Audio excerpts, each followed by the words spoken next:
Hey everyone, and welcome to the course. My name is Daniel Buckley and I'll be instructor. In this course, we are going to be creating a platformer game inside of the Unreal game engine. So let's have a look at what we'll be creating.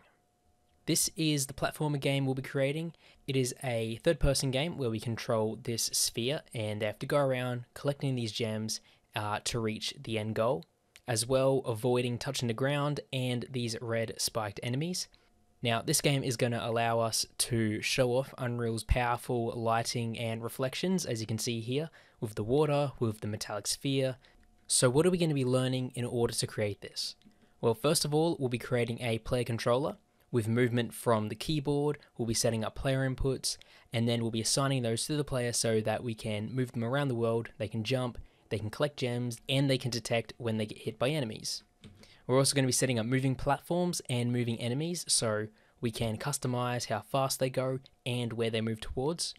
We'll also be looking at Unreal's powerful material editor in order to create glowing textures for our gems and a pulsing sort of enemy sphere which pulses a red color.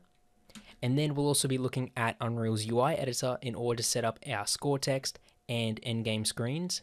And along the way, we'll also be looking at Unreal's lighting, setting up lights in our scene, having each object emit light as well, and seeing how they interact with each other, as well as how the different materials use that light to reflect it, and so on. Zenva is an online learning academy with over 500,000 students. We feature a wide range of courses for people who are just starting out, or for people who just want to learn something new. The courses are also very versatile, allowing you to learn in really whatever way you want. You can choose to view the online video tutorials, read the included lesson summaries, or even download the included course project files and follow along with the instructor. Now let's get started with creating our platformer game inside the Unreal game engine.